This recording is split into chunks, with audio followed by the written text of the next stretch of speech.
What is up, guys? DwkVideos. I make military content, put it on the internet for you to enjoy if you want. My social media links will be in the description down below, as always.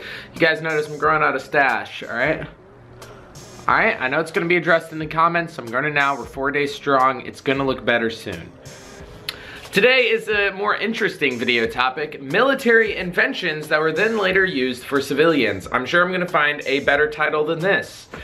However, basically the premise of this video is shit that was either contracted for military use or just straight up created by the military in general that was then adopted by civilian life and that we use on a day-to-day basis. If you guys do like this type of content, let me know down in the comments below so I can make more like it, and let's jump into it.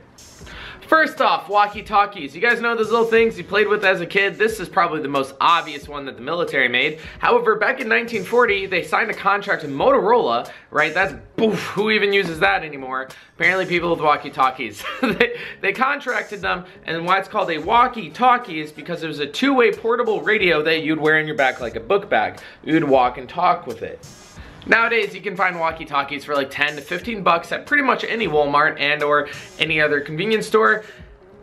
Little kids play with it when they're doing stuff in the woods like airsoft or tag or whatever. When I was a kid, I'm 23 now, but when I was a kid, my parents didn't give me a cell phone. When I was at my dad's house, he would give me a walkie-talkie that had a radius of so many yards, right?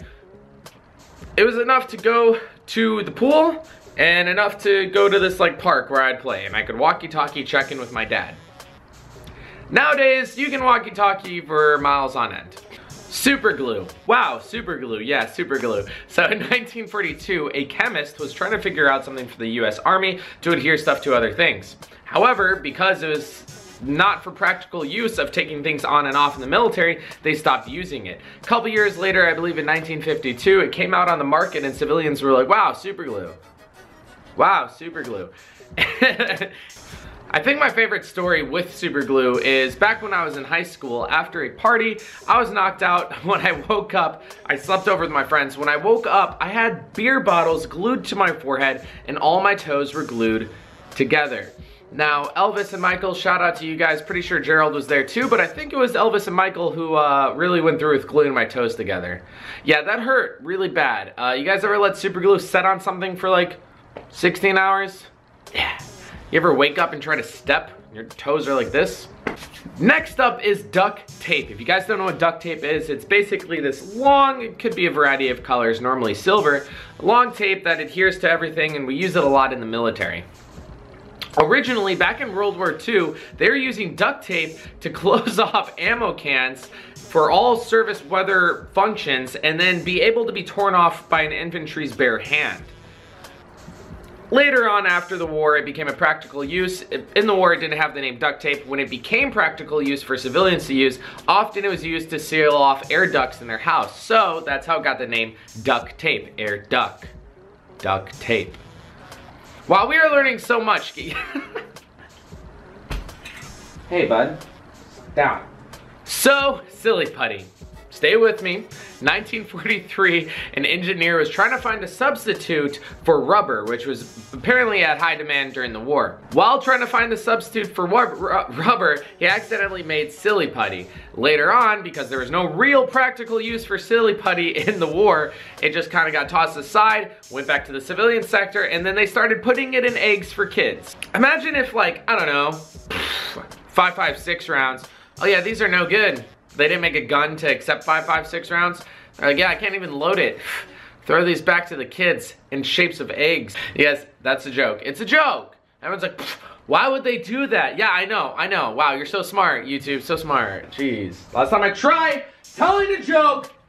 These three I'm gonna wrap together and not give a huge explanation for because it's obvious. GPS, digital photography, and virtual reality. Often, if you guys get some super cool technology, the military probably knew about it like 10 years beforehand. Photography, obviously recon, shit like that. GPS, know where we are, land nav, etc.